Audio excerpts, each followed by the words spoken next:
Hey,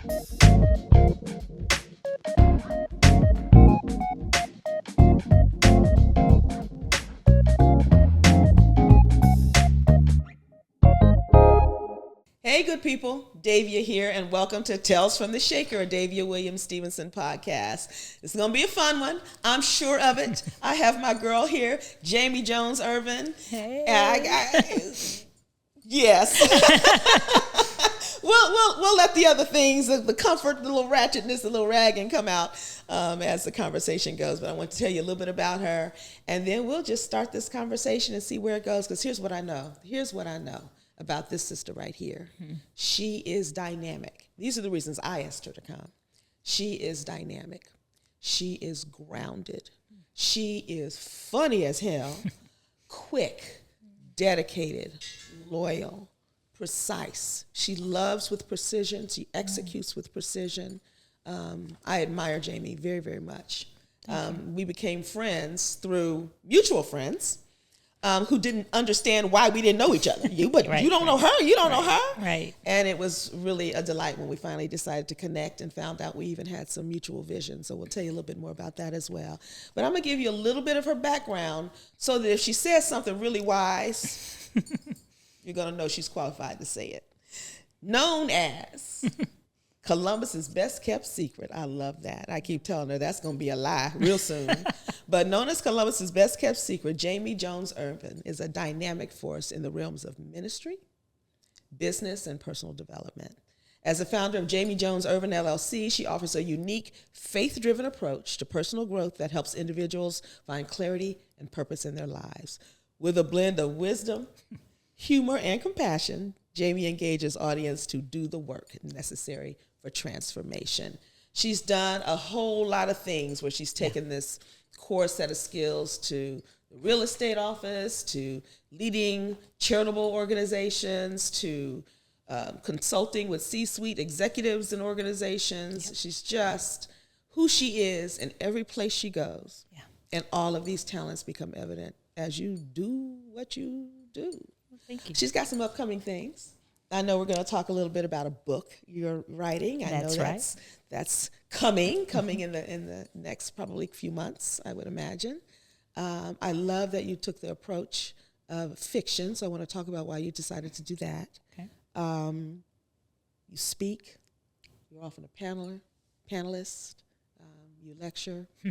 You're an incredible wife to the love of your life, Mark, and you're a lovely couple to observe. Thank you. And super mom to your two sons. Thank Girl, you put in the time and the work on those boys, and I know they rise and call you blessed. I am sure of it. So welcome, girl. How you feel? How you feel with all this is what I think about you. We don't talk like that in our regular conversations. I'm sitting here like, I have about 18 personalities, and I'm like, who the hell is she describing? I haven't met that one, but she's a bad girl. But yeah, bad. No, yes, thank you. It's humbling. It is a bit too much, and I am learning to embrace my greatness. We talked about that. Yeah, I am in Christ-centric spaces. Mm-hmm. We are often taught what I now call faux humility. Mm-hmm. Come on. And so people saying, you did well. Oh, the Lord be glorified. And that is true. That is true. Sure. But I did do well. And so learning to embrace my great. And so hearing that is overwhelming because I'm still learning to embrace it. Yeah. But thank you. Yeah. So thank you for saying that. That is cultural. I think church cultural. I think even generational. Agreed. Even entering this space and doing Instagram and doing promotions and like photo shoots. And I feel so, what's the word? But not, it goes against the ingraining of humility. That's right. And I like that you call it a faux humility, because I think that's true. I think that's true. So So what was the thing? What was the pivot? What shook you up to make you decide that, you know what, it's time to embrace all of these experiences, the gifts that I've been given, the skills that I have developed, right? And go out on my own and say, hey, come to me, I can help you. I can help you be great. So I don't know that there was a thing. There were a series of things, of course, series of experiences and moments, and just no longer being comfortable not doing what I know I have the skill to do. I have a very interesting balance. I label myself as a balanced believer. I actually got that phrase from my nephew, who's a pastor up in Detroit. Shout out to Micah. But a balanced believer. And so there are ways that I can motivate, train, coach, counsel outside of the edifice of a church, right? That are still frowned upon inside the walls of a church. Like, I can't call you to my church office and say, let's have a cocktail and talk it out, right? Somebody, Sister Urrell would have a problem with that. Seriously, she would. In the right? building, though, who knows what Sister Urrell's got in her cup when she goes home, but I feel you. Listen. Yes. We listen and we don't judge. But I am the wanting to really use the platform that he's given me and the skills that he's given me to help people seriously do the work. And just when you're around people and you see and you experience, and not just see with your eyes, but you experience because I'm an empath, so I feel a lot. And so when you can feel that someone is grappling and struggling and what they need is authenticity. Thank you. Right? What they need is authenticity. I'll let you go to your next question. But what I don't know that I have a question. Let's what people are searching for is they don't want a lecture. They don't. They want presence. Yes. They want to feel. They want someone to experience them as whole and human, to counteract the thoughts they have in their mind. That's right. And so that usually you don't meet pain with a lecture. No. You meet pain with presence. Yep. Yeah. No, Yep. I feel you. And understanding that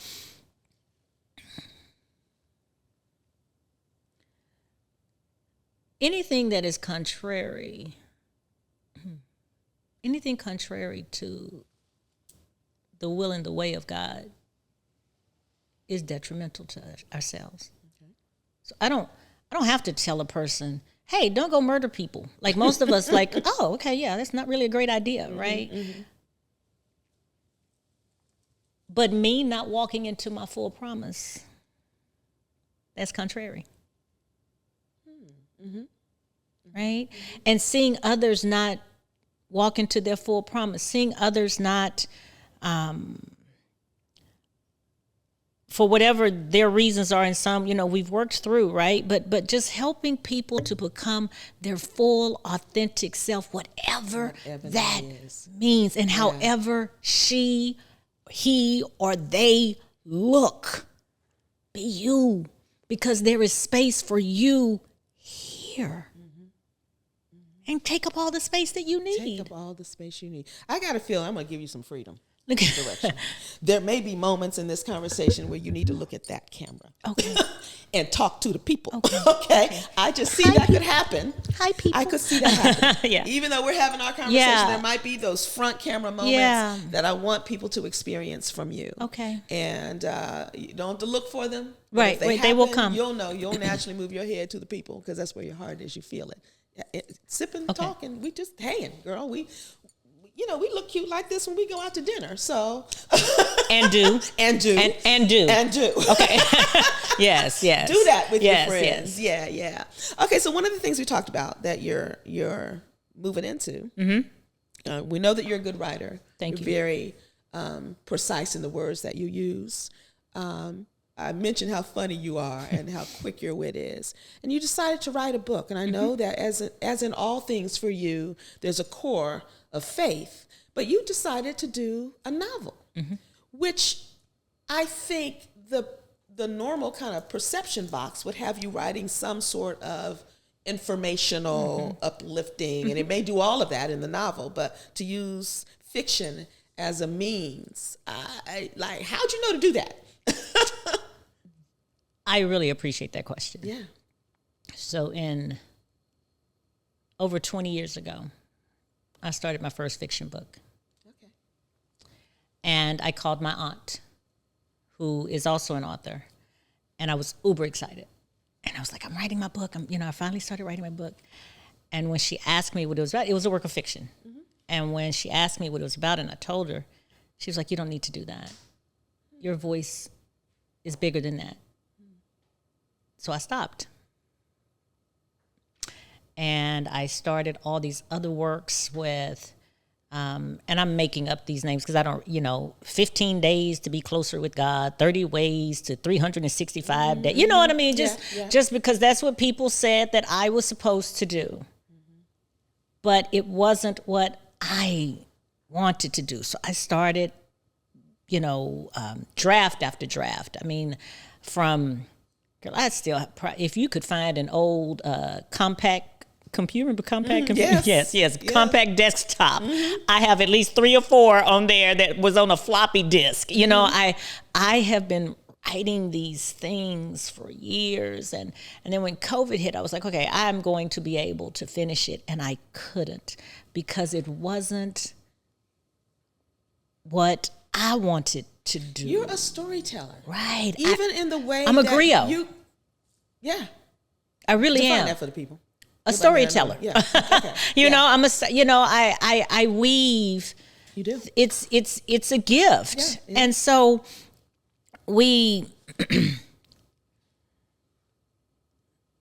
so I stopped writing for other people and started writing for myself. Okay.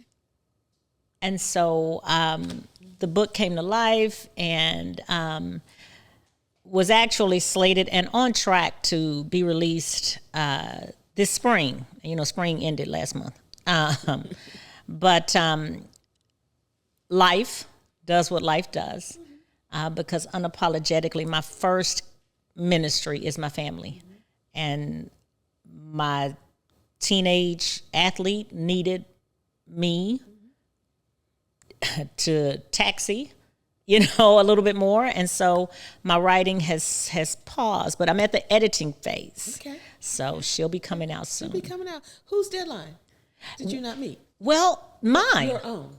Mine. Yeah. And I think part of the... I hear you almost apologize for that sometimes. Because I think here's the beautiful part for me. I say it because it's true. That guess what? You too can miss a deadline and everything's going to be okay. Yeah, say that to the camera. You know what I'm saying? It's okay. Yeah. Like I set a deadline, worked towards deadline. I missed the deadline. I did not fail. I did not flop. I set a new deadline. Yeah. And your book, I would imagine that it hasn't left your mind. Oh, so no. I would imagine that during that time, there may be some enriching absolutely that has happened with your characters, absolutely with your storyline. Yeah. So probably on time as opposed to absolutely to behind. Yep, a new time. Yeah, a new time. Yeah, I love that. I know I've got some other books I want to write. I got my first one out this fall, and like you, though it has clinical information because that's my expertise, it's told through stories. Right. It is. Through people's examples. A lot of them my own because I have permission to share my own story. Right.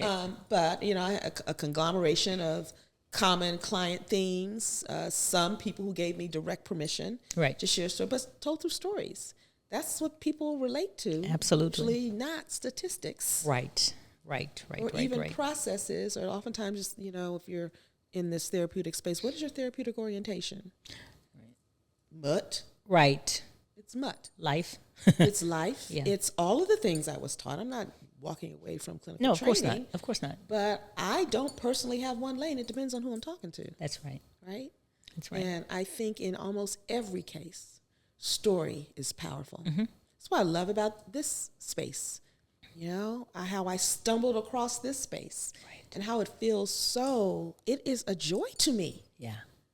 I get to have you to my studio. I get to feed you a little something. Now, if it were a different format, you might get more food. Right. My family would be happy about that. My husband be sometimes it's like, can we have some company? Right. Some food. Right.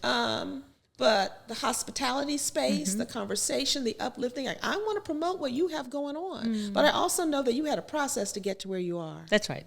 And those processes had some ups and downs and twists and turns. And all people are going through those spaces.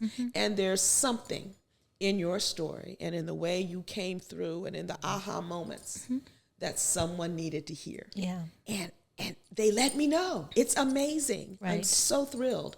I don't know if I'm going to be huge or not, but I feel like the purpose, if you're embodying what you're called to do, it's a big deal. And huge is subjective. It is subjective. Right. And it's like, be full. I like that better. You be know? full. Yeah. It is full. Then it is done. I am full. Yeah, absolutely. Yes, ma'am. Right? I love it. Yeah. But I would encourage people to live, like I'm saying, really live what you're called to do. And not from a super spiritual way, right? Yeah.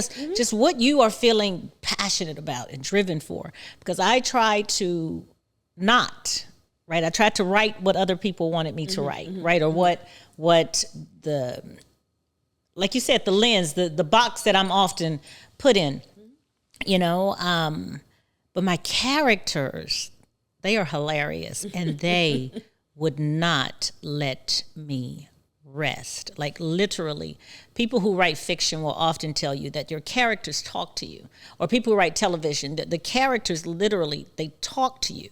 And so my characters talk to me. I remember being traveling, and it was a day of writing, and so I, went to a Starbucks and put on my AirPods, and I'm just doing a day of writing, and this person walked in, and when I see people differently, and what I saw in her was like this other character was like, I need you to tell my story. And that person got put in the book. Now, this person does not know this is how I described her or blah, blah, but it added a depth to it that was absolutely missing. And I got that simply from that person's aura. It was amazing. It was really, So yeah, that's that empath thing. Yeah, pick up on energy. Yeah, I do. It's interesting as I know that I have some other books that I want to write. Another one is more in this vein of clinical, relational, personal type of exposition. But I have been encouraged to consider fictionalizing my memoir rather than making it. And I'm twisted in that I could see it, but I don't know. That makes me nervous, but it intrigued at the same time. Okay. So I may give that a try. I got you to call on. Yeah. I know all the characters, so I don't know. Very well. Right.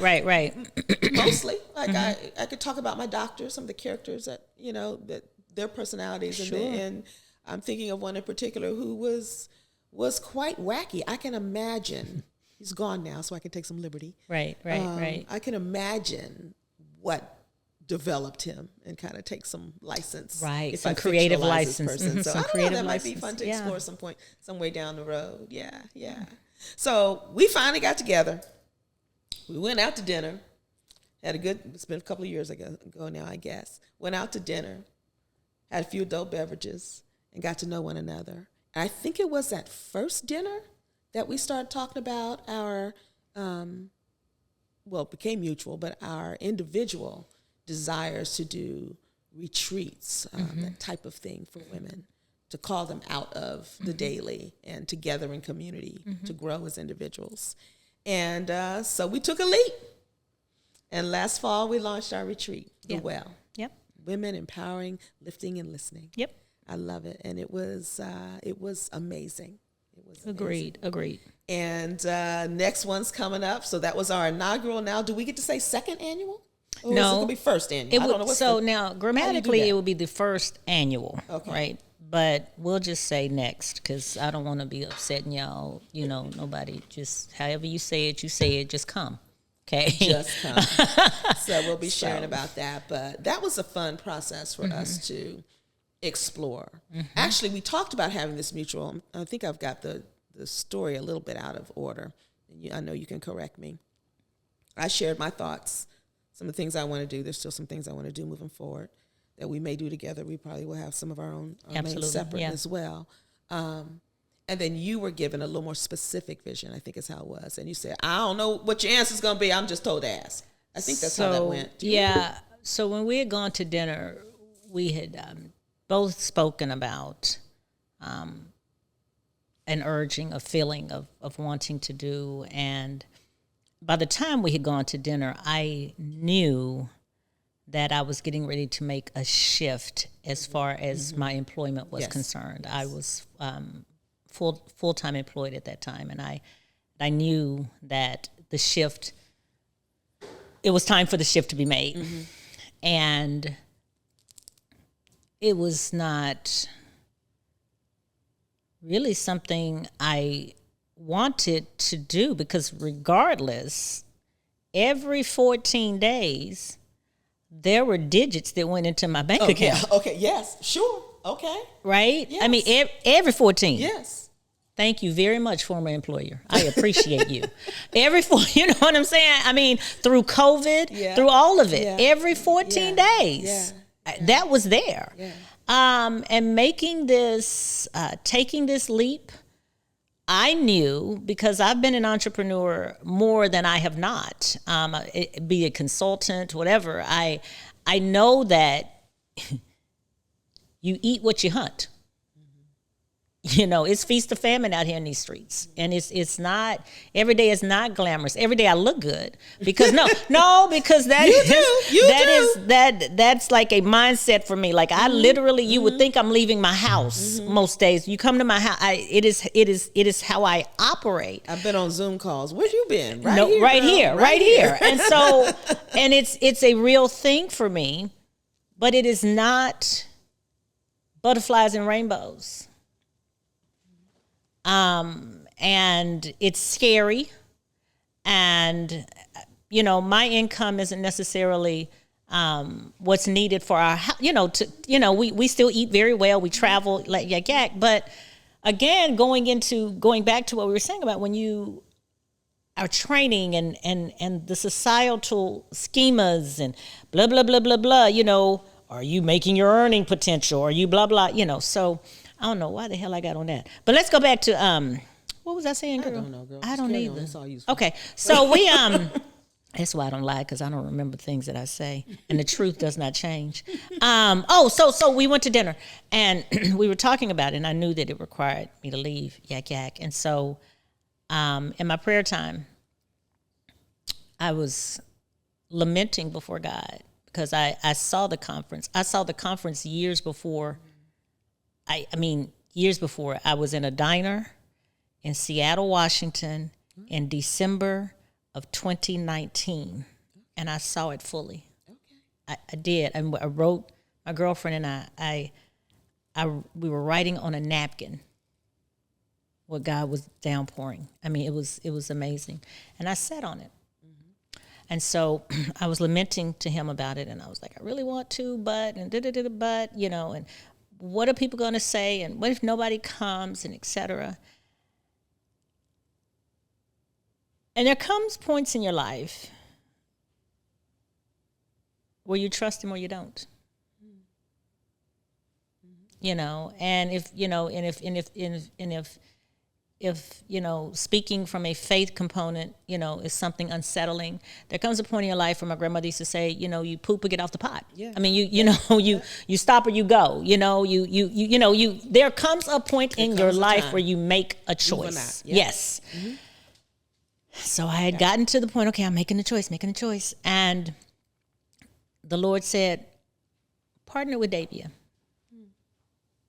And I seriously said, I don't know her. Yeah. I was like, that's kind of odd. And so I called you and I was like, I don't know what your answer is going to be, because what I knew for me, what I knew was my obedience was the ask. Yes, I understand that. He had not told me that you would say yes. Yes. Yeah. I did not, and some of that is going back to being open, being vulnerable, right? Even asking someone. Listen, yes. You know what I'm saying? Yes, I do. And so I do not always get it right. As a matter of fact, I get it like ass wrong sometimes. But it's just trying to walk into the obedience. My action, my deliverable was ask. And I did, and you mulled, and we prayed, and we talked, and we met, and we grew, and we launched. And it was by all measurable standards, it was a successful conference. It was so successful that it wasn't until, so we did the conference, and these are things we did the conference, we did a debrief, we did survey, we did a debrief, talked about the survey, and then we came back together. A couple months later. Yeah, probably about 5 months post-conference. I know we got through the holiday. We did, because this is in November. We got through the holidays. We both had some things happen, and it was like February, March. It was a minute before. Yeah. And that's when we realized we actually made a profit. Yeah.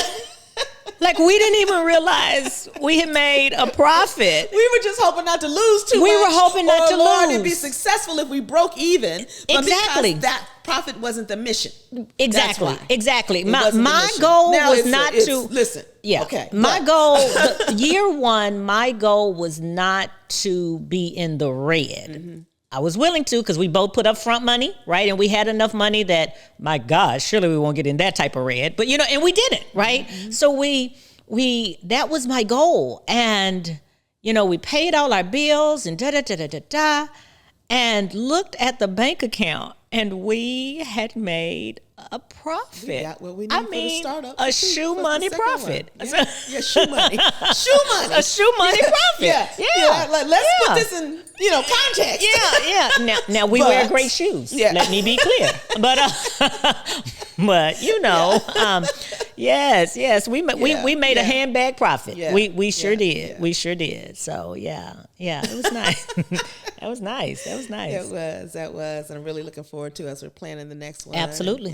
And talking about our speakers and how it's going to go. I'm very excited about it. So y'all be looking. This is a front camera thing. Be looking for promotional things are coming very, very soon. I think that maybe even tomorrow. Soon. Yes, very, very soon. Well, when they see this, it'll already be out. Oh, that's right. Y'all would have seen this already. That's right. Yeah. But by tomorrow, the Evite link will be live, and registration will officially open. Yeah. And so we look forward to, seeing you there. If when you see this, you haven't registered, there's still room left. I think by the time they see it, it'll be full. Yeah, exactly. That's So that's just put the it on goal. the list for next time if you missed out. That's the goal this year is to sell out. Yeah, so So that's really cool. So what's fun for you, Miss Jami? What do you do for fun? So I know you love traveling with your family. I love travel. I love being with my family. Yeah. My family is the oxygen to my soul, hands down, and I mean that. And I want to be very clear. I'm an independent woman and can live well without my husband, but I love him very much and enjoy not having to choose that. So, I enjoy running. I'm a half marathoner. At my peak, I had done 8. You lifting something. I'm looking at those arms. Oh, yeah. I lift. But at my peak, I had done 8 half marathons in a year. Oh, wow. Okay. Yeah, so I love it. I mean, I'm what they call a half fanatic. I have done back to back, like in one city, one Saturday, the next Saturday, another city, half marathons. I love running. Running is my therapy. And I do have a therapist as well. I don't shy from that. But running is that for me, and it keeps my family alive. I am truly an extroverted introvert. I have a big personality, and some of this is how I'm described by others, meaning the big personality component. But I am really good in the quiet. I'm an only child. I do these things called Monday motivations, and a few weeks ago, my motivation was speaking to. It's funny how the older we get, the worse our vision becomes, but the more clearly we can see. The more clearly, let me tell you. And so, as I grow and mature and age, I'll just say what it is. My bandwidth for bullshit is just so small. And so I enjoy my company. I like me a lot. And I'm good to, just go running, hang out with my family. I like being with girlfriends, sitting around chatting and talking, I like to travel. I love to cook. Okay. I do not like to clean. Front camera, side camera, every camera. I do not like to clean. That's not my ministry. But I love to cook. Okay. And I love to host. But I can host, and we can have a house filled with people, and you can find me, like, step off a little bit. Mm-hmm. I love that it's happening, but I don't have to be in it. Mm-hmm. Yeah. You know what? That's a part of my personality that I discovered during COVID. I didn't think I could be home like that. Mm-hmm. I was a stay-at-home mom for a number of years before I went to practice. And I left the house every day, no matter where. I took myself to lunch. I had to leave. I had to leave the house. I remember my sister talking about, you must have failed stay-at-home mom school because you don't ever stay at home. And COVID sat me at home. My entire world is mostly at home. I still love people. Now, I could plan a weekend by myself reading a book on my patio. Yes. That's fine. You have a beautiful patio. But you have a beautiful patio. Yes. But I tell you, if you call me and say, let's go. Yes. I'm like, 15 minutes, I'm ready. Right. Generally speaking. So I still get my energy from people. But I'm finding myself enjoying your photos out and not upset that I wasn't there. Do you understand? That's new. I would want to be at all the things. Yeah. And we've talked about that before, because I've never had FOMO. I had FOMO. Yeah. I don't think I have FOMO anymore. God. Yeah. Yeah. About time. I guess age, I don't know what it was. Well, I learned that I could be home. Yes. And be with myself. I don't feel lonely. Mm-hmm. I'm just alone and with myself. And I'm not explaining, what did you mean when you said that? And I'm not trying to break down, well, what did she mean when she said that? Or I'm not experiencing, right? I just the peace. Ooh, that passes all understand. Just peace. I like that. Yeah. Most of what's going on that comes our way is really not about us. It's about you working your thing out. Right. And so. But as an empath, it gets on me sometimes. It for sure. And as a person who is generally, I know you would be in this space, resourced to come alongside others. Right, that was with or without training. I'm made that way. Right. Wired that way. Yes. And so I want to. Mm-hmm. And how do you turn it off? I'm learning. Yes. To learning. I don't have it well because I still carry a level of self-made obligation when I don't show up for people that I know are hurting that maybe I could help. Mm-hmm.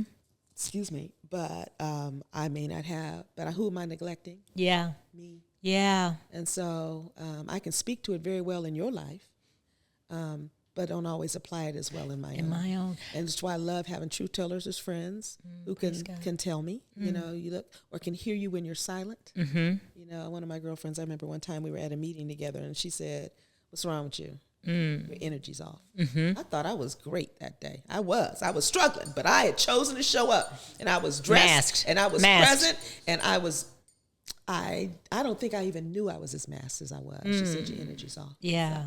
So I love that's good. I love that. Mm-hmm. Yeah. So, we're wrapping up. I'm getting a sign that we're wrapping up, and I often go over. It was a fancy sign this time. That's why I'm listening to it. I see what you did over there. So we didn't just get flashes. We got a whole sign this time. So we're coming up over here. Tales from the Shaker. Okay. Yes. So we're going to wrap up. Okay. What if someone is asking, how can I shake things up in my life? Or what piece of anything, humor, wit, scripture, experience that you might could leave, what would it be? I know you feel somebody that's going to see this episode. That you may not know. Yeah. But you feel them. That was a big question to ask on the fly. It was. So take your time. And her questions are not scripted, so I didn't know I was going to ask that one. Sorry. As long as you are living, there's something you can accomplish.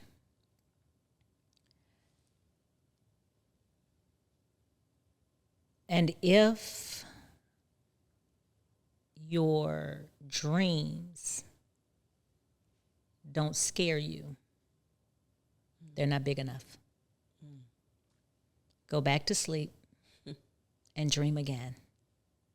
Because you are capable of accomplishing more than you can think, more than you can imagine, especially when you partner with an all-knowing, all-loving, all-enabling God.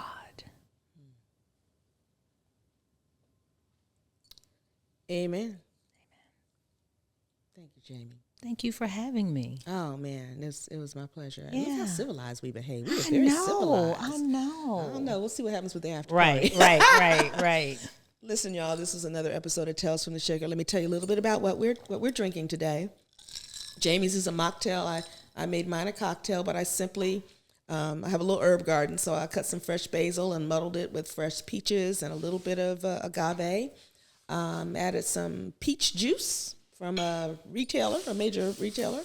Some fresh peach juice. I topped hers with ginger ale. I topped mine with Prosecco. Very refreshing. Very refreshing. Cheers, Cheers. ladies. Yes, cheers.